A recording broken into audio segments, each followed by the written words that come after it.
What if some of the world's greatest mysteries weren't buried in ancient ruins or lost to time, but hidden in plain sight, waiting for someone to finally make sense of them?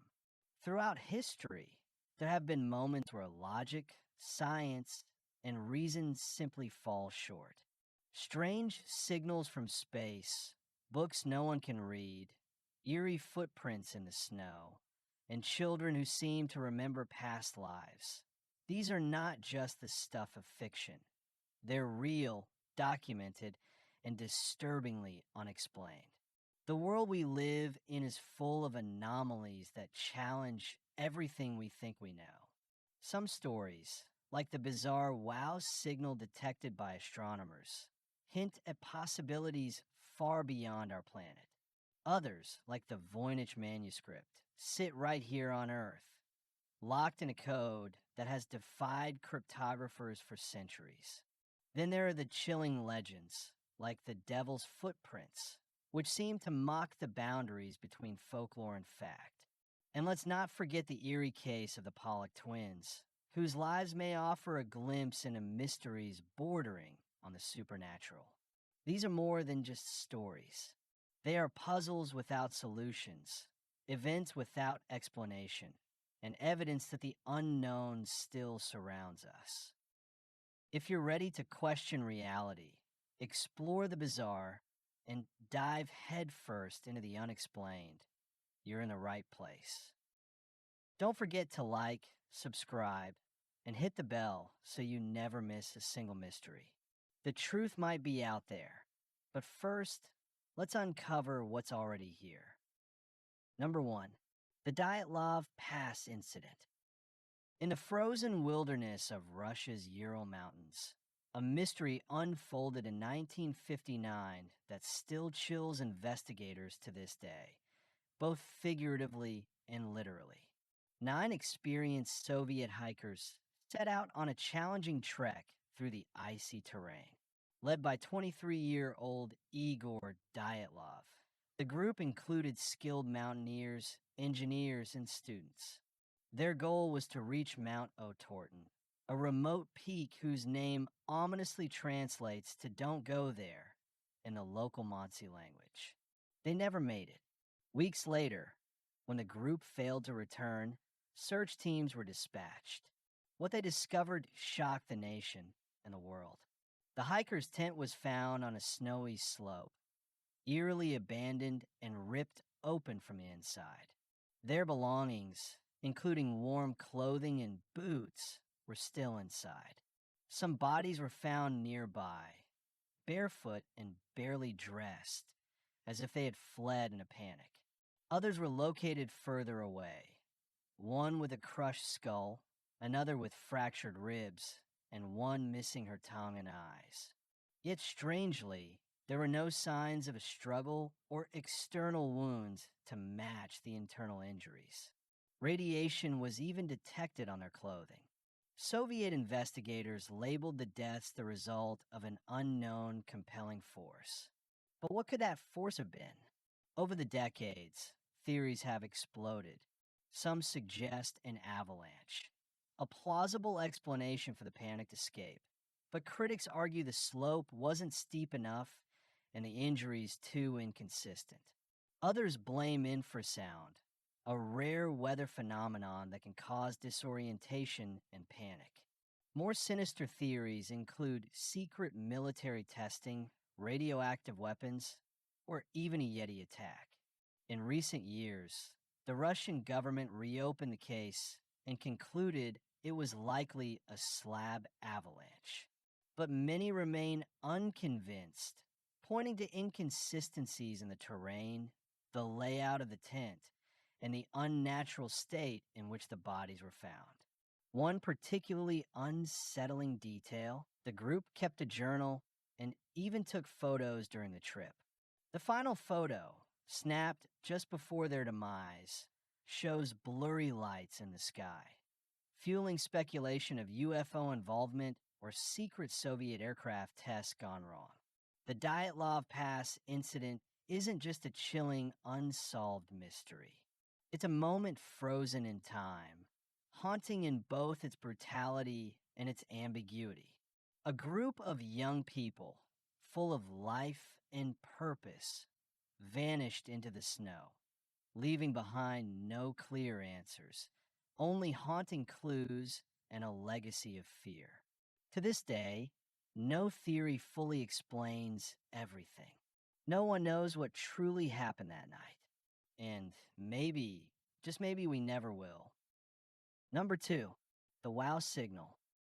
On a quiet summer night in 1977, something extraordinary happened.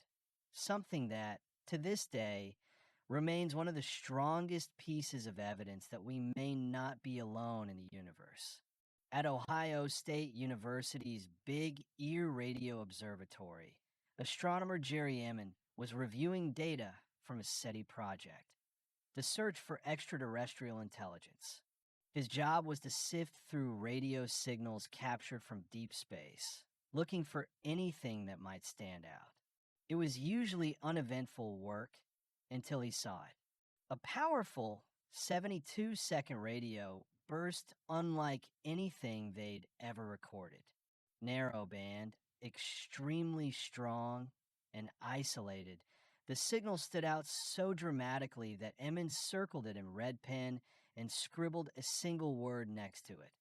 Wow, that one-word reaction would forever name the most famous signal in SETI history. What made it so remarkable? The signal came from the direction of the constellation Sagittarius, close to the Chi Sagittarii star group. It was exactly on the frequency expected of intelligent interstellar communication, 1,420 megahertz, the natural emission frequency of hydrogen, the most abundant element in the universe. If an alien civilization were trying to say hello, that would be the logical frequency to use. And yet, the signal was never heard again. Follow-up scans were conducted for years.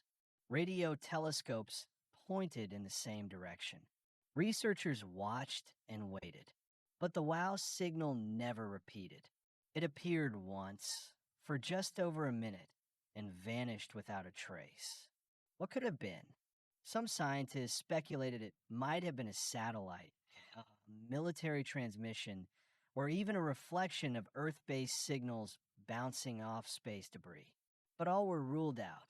The signal didn't match the pattern of any known man-made interference, and no natural celestial object has ever produced anything like it. In recent years, one theory proposed that the signal may have come from a comet, specifically Comet 266P/Christensen, which was in the vicinity at the time.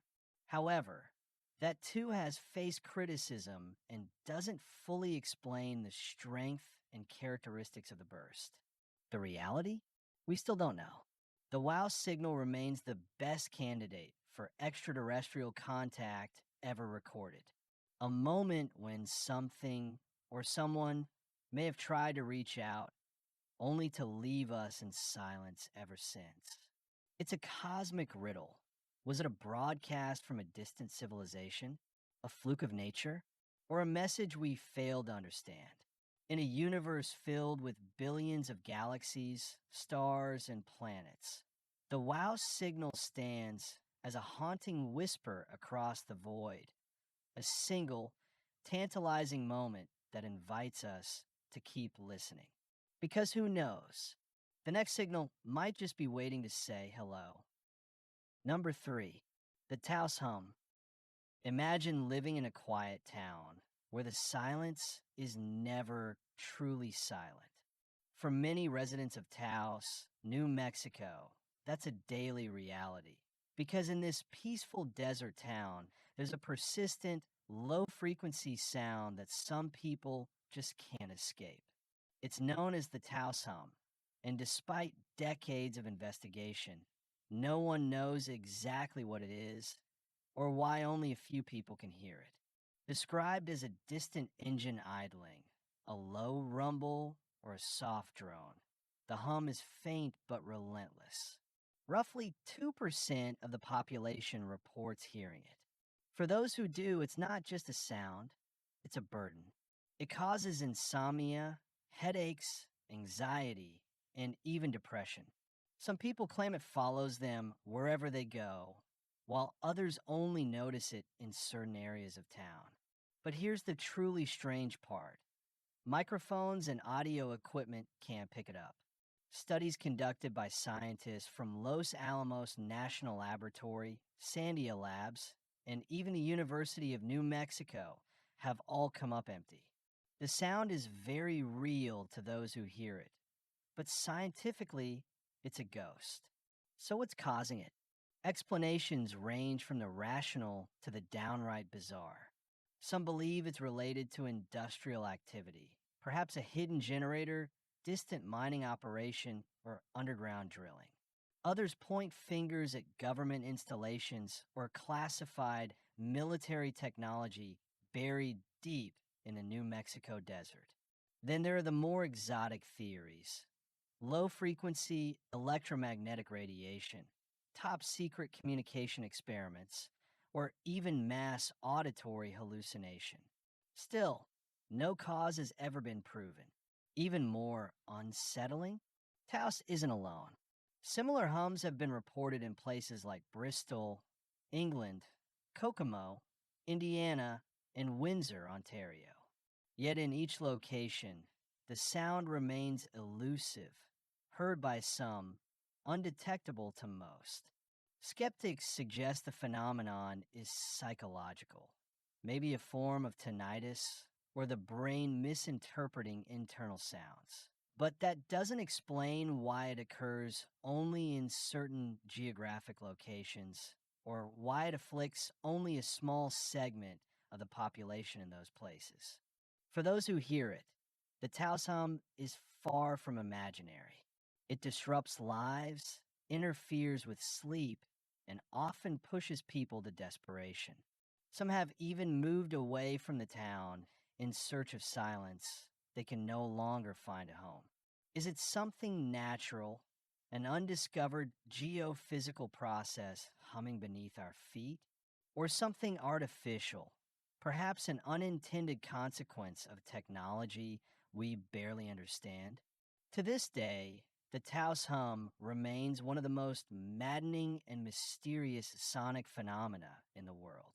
It's not just a noise. It's an enigma that challenges our understanding of sound, perception, and the invisible forces that shape our world. And until someone finds a source, the hum continues. Number 4, the Voynich manuscript. Hidden deep within Yale University's Beinecke Rare Book Library lies a book that no one can read, no one can translate, and no one can explain. It's called the Voynich manuscript, and it has puzzled historians, linguists, and cryptographers for over a century. Roughly 240 pages long, the manuscript is written in a bizarre, flowing script that doesn't match any known language, living or dead. Alongside the mysterious text are equally baffling illustrations: plants that don't exist, astronomical charts that defy explanation, and pages filled with naked women bathing in strange, interconnected systems of tubes.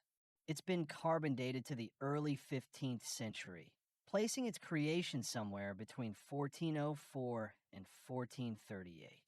But who wrote it, and why? We don't know. The manuscript is named after Wilfred Voynich, a Polish book dealer who rediscovered it in 1912. Since then, it has passed through the hands of codebreakers, medieval scholars, and even military intelligence experts, including those from World War II and the Cold War. Everyone has tried to crack it. No one has succeeded. Linguists have analyzed its structure and patterns, hoping to find hidden meanings. Cryptographers have tried every known cipher, and even artificial intelligence has been unleashed on its pages. But the text remains stubbornly unreadable. Some believe it's a lost language, or a cleverly disguised version of Latin or another medieval dialect. Others claim it could be a medical or alchemical manual, encrypted to keep its secrets from prying eyes. A more skeptical camp believes it's an elaborate hoax, a meaningless jumble created to impress or confuse. But if that's true, it's a masterful one. The writing shows consistent grammar-like structure, character frequency, and repetition patterns far too advanced to be random. And then there's the artwork. The strange plants don't match any known species. The diagrams suggest celestial systems, but none we recognize. The bathing women appear in ritualistic scenes that hint at health, rebirth, or possibly something occult. Over the years, countless theories have emerged that it's an alien artifact, a forgotten relic of a vanished civilization, or a product of a brilliant but disturbed mind. But the truth is, we simply don't know. The Voynich manuscript exists in a category all its own, not quite myth, not quite science. It's a riddle bound in leather, written in a language with no name, and illustrated with images from a world that never existed. And yet it's real. You can visit it, study it, even download high-resolution scans online. But can you understand it? That's the mystery. Until someone breaks its code, or proves once and for all that there's nothing to decode, the Voynich manuscript will remain one of history's greatest literary enigmas. Number 5. The disappearance of the Sodder children. On Christmas Eve, 1945, a quiet home in Fayetteville, West Virginia, became the center of one of the most haunting mysteries in American history: the unexplained disappearance of 5 children from the Sodder family. George and Jenny Sodder lived with their 10 children in a modest 2-story house. That night, a fire broke out shortly after midnight, rapidly consuming the home. George, Jenny, and 4 of their children escaped. But the remaining 5, Maurice, Martha, Louis, Jenny, and Betty, were never seen again. What followed was a series of events so bizarre and suspicious. Many believe it was far more than a tragic house fire. First, no remains were ever found. Despite the house burning to the ground, no bones or traces of the missing children were discovered, something experts say is highly unusual. Second, multiple unusual incidents occurred before and during the fire.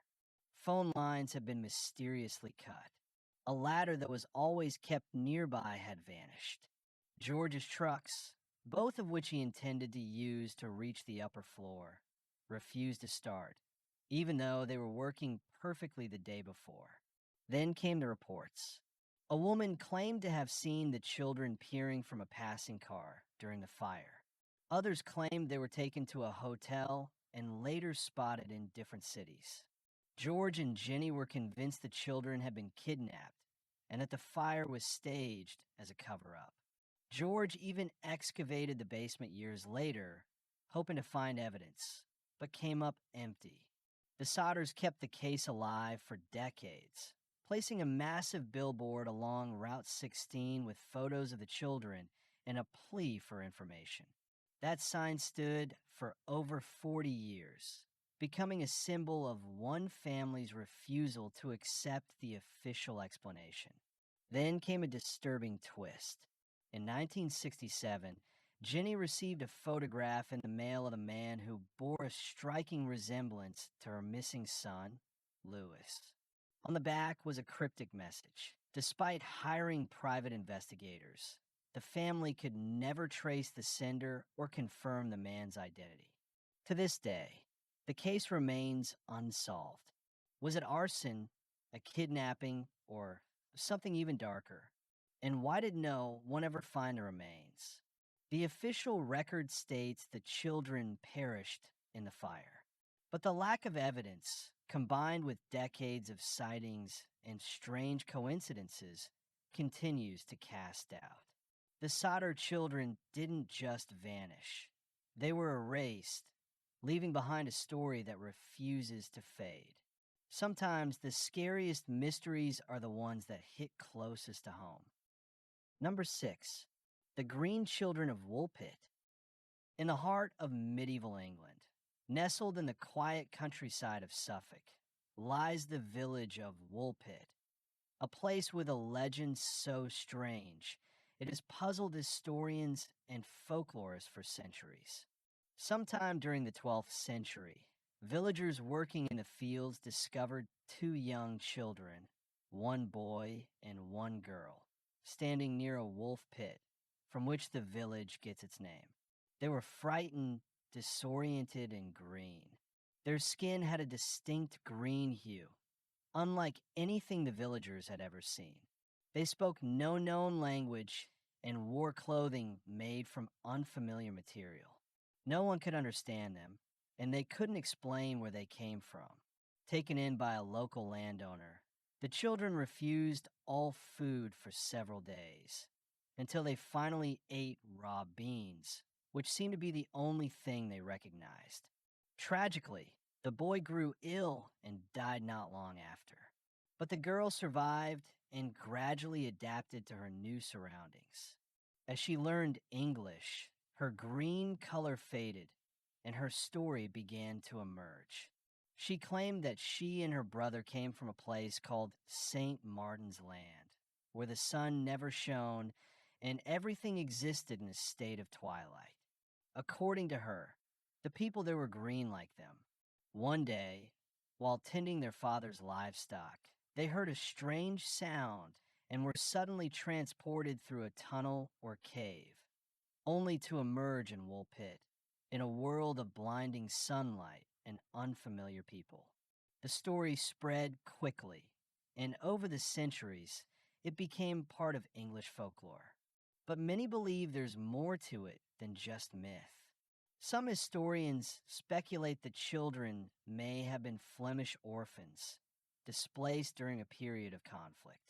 Their strange language could have been a dialect unfamiliar to the villagers, and their green skin might have been caused by malnutrition, specifically a condition called chlorosis, which gives a greenish tint to the skin. Others believe the story has deeper, symbolic meaning, or even a supernatural origin. Was it an allegory? A distorted memory of a real but misunderstood encounter? Or could the children have truly come from some hidden or parallel world? Whatever the truth may be, the Green Children of Woolpit remain one of the most unusual and enduring legends from medieval England. Their tale blends history, mystery, and the inexplicable, challenging our understanding of what's possible and what's simply beyond explanation. To this day, no one has definitively proven what happened or where the children really came from. And perhaps that's why their story still echoes, like a whisper from a world just beyond the veil of our own. Number 7, the Pollock twins. What happens when two children are born, seemingly carrying the memories of others who died before them? In 1957, tragedy struck the small town of Hexham, England. Two young sisters, Joanna, age 11, and Jacqueline Pollock, age 6, were killed in a car accident while walking to church. Their parents, John and Florence Pollock, were devastated. But that devastating loss would soon give rise to one of the most compelling and controversial reincarnation cases in modern history. A year later, Florence gave birth to twin girls, Jillian and Jennifer. From the beginning, there were strange signs, things that went far beyond coincidence. Jennifer, the younger twin, had birthmarks in the same places where Jacqueline had scars. And as the twins grew older, they began to ask for toys that had belonged to their deceased sisters, without ever having seen them. When shown the toys, they identified them by name. Even more unsettling, they showed knowledge of places they had never been. Jillian once pointed to a school in Hexham and said she used to go there, Joanna's old school. The twins also seemed to instinctively recognize landmarks from their sisters' lives, though they had never been told about them. Their behavior also mirrored that of the lost sisters. Jillian was more mature and protective, just as Joanna had been. Jennifer was more dependent, like Jacqueline. They even played the same unique games their sisters had played, ones their parents had never taught them. John Pollock, the girl's father, was a firm believer in reincarnation and saw the twins as proof of life after death. Florence, initially skeptical, became more open to the idea as the strange behaviors continued. Around the age of 5, however, these unusual traits and memories began to fade, just as many paranormal researchers claim past life memories often do in young children. Skeptics have offered alternative explanations, suggesting the twins may have absorbed subtle cues from their parents or had memories planted through suggestion. But the level of detail, consistency, and accuracy in the twins' behaviors has made this case difficult to dismiss entirely. The Pollock twins have fascinated psychologists, paranormal researchers, and spiritualists for decades. Their case is often cited in discussions of reincarnation and consciousness. The possibility that who we are might not end with death, but simply begin again. Is it all coincidence? A trick of the mind? Or could these girls really have been a second chance for 2 lives tragically cut short? To this day, the story remains unsolved, unexplained, and deeply unsettling. A quiet mystery hiding in the lives of 2 seemingly ordinary girls. And it leaves us with one haunting question. What if death isn't the end? Number 8. The Baltic Sea Anomaly. In 2011, deep beneath the frigid waters of the Baltic Sea, a discovery was made that sparked a wave of fascination, fear, and conspiracy theories across the globe. Swedish treasure hunters from the Ocean X diving team were scanning the seafloor between Sweden and Finland when their sonar picked up something strange.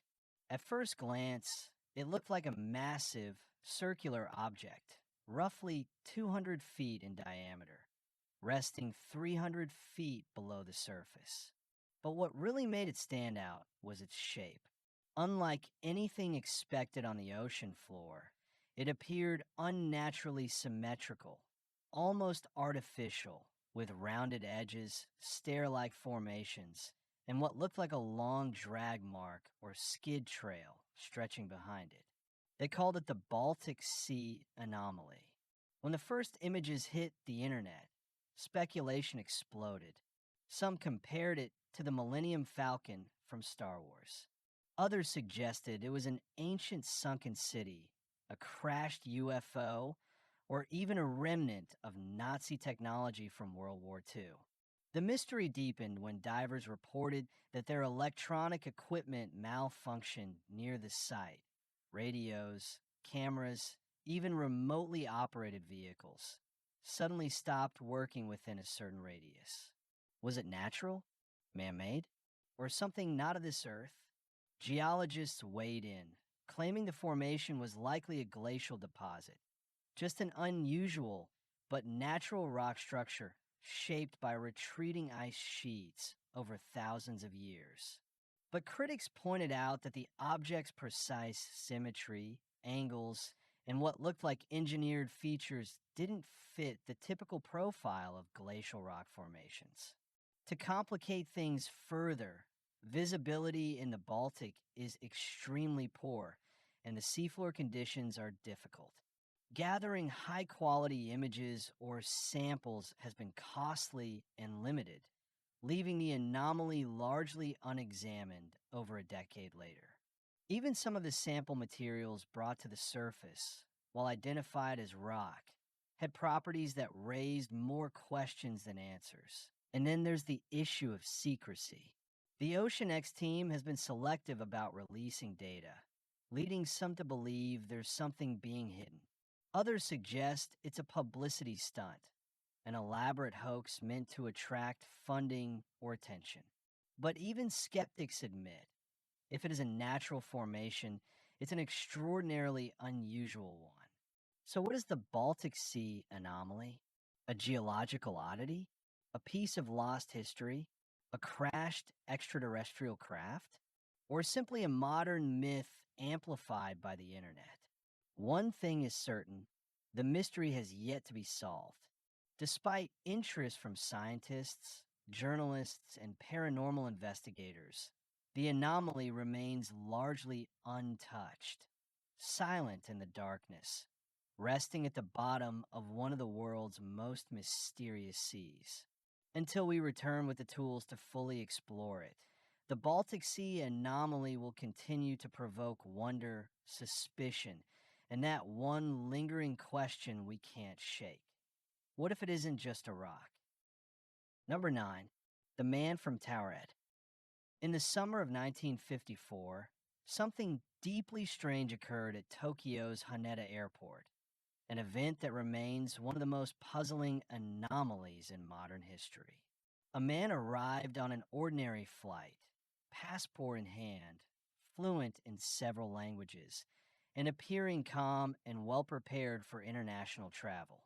When he reached customs, officials asked for his country of origin. That's when things got weird.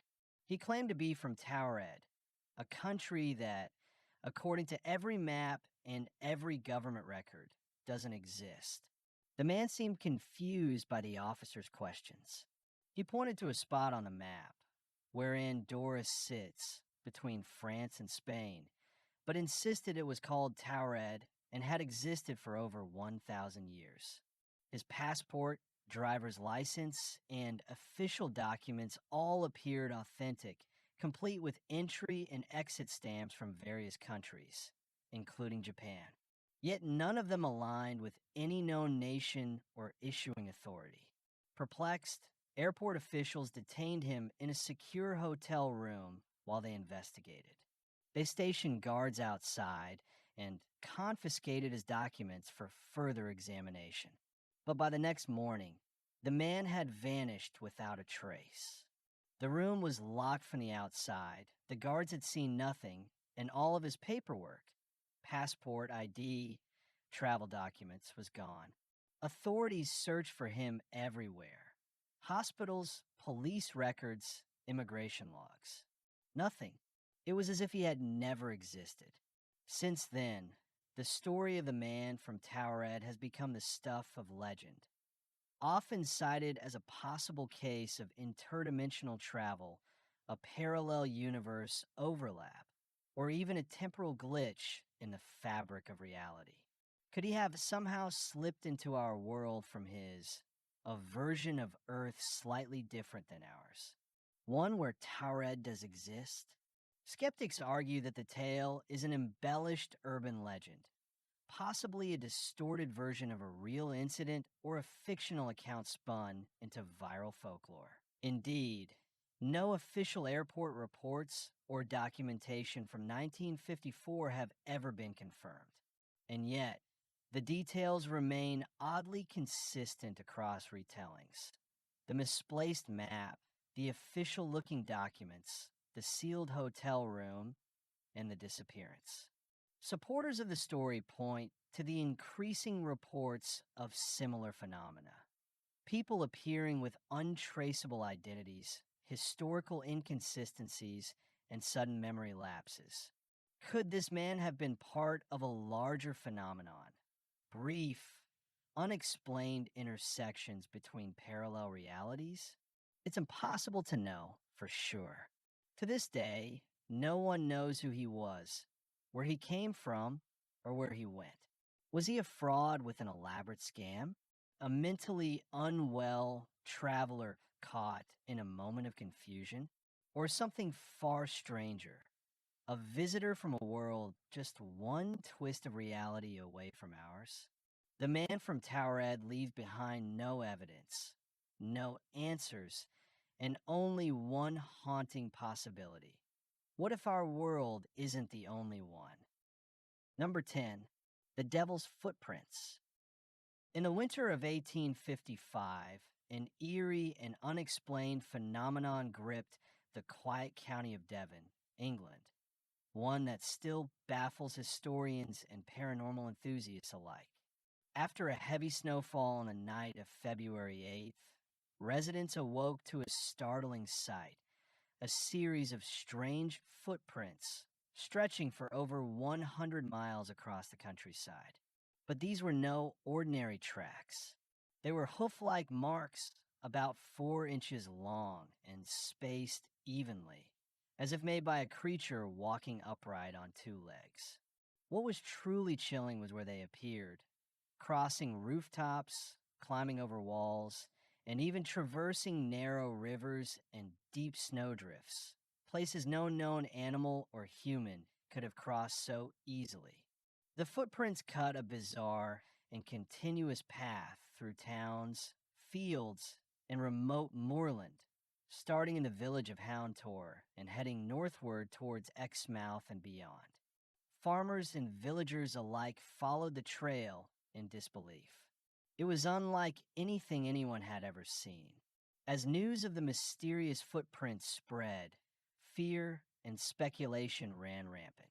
Many believed the prints were made by none other than the devil himself, roaming the countryside on a sinister midnight stroll.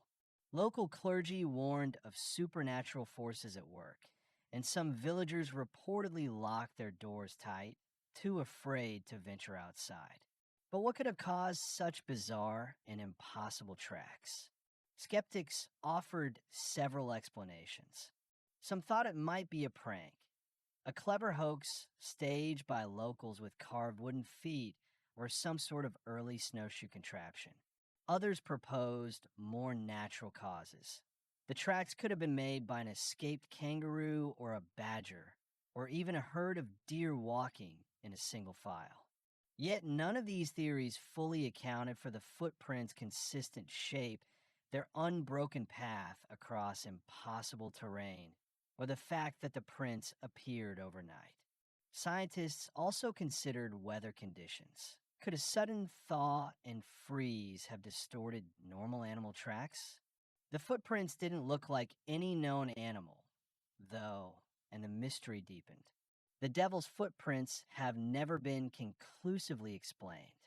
They vanished as mysteriously as they appeared, leaving behind only stories, sketches, and a lingering sense of unease.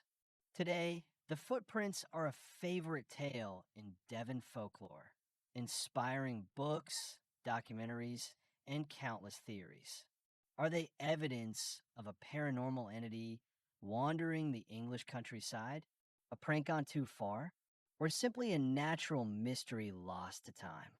Whatever the truth, the devil's footprints remain a chilling reminder that some mysteries are best left unexplained. Footprints across the snow that continue to haunt the imagination over 160 years later. Some stories leave us curious. Others leave us questioning everything we thought we knew. But the ones that stay with us, they're the ones that remain unsolved.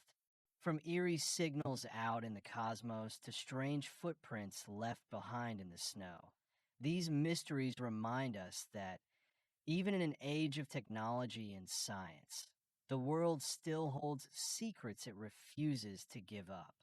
What really happened deep in the Ural Mountains that bitter night in 1959? Why did an entire town go silent under the weight of a hum that no one can record? And who, or what, stepped across the snowy rooftops of Devon, leaving behind a trail that no man could follow? We may never know the answers, but maybe that's what keeps us coming back. The possibility that one day someone will stumble upon the missing piece. Or maybe the truth is stranger than we're ready to believe. Thank you for spending your time exploring these puzzles with us. Whether you're a skeptic, a believer, or just someone who loves a good unsolved riddle, we're glad you joined us on this journey through the bizarre and the unexplained. If you enjoyed this video, be sure to like, subscribe, and hit the notification bell so you don't miss out on the next dive into the unknown. And if you got your own theory or mystery to share, let us know in the comments. We'd love to hear what you think. Until next time, stay curious, because some answers are still out there.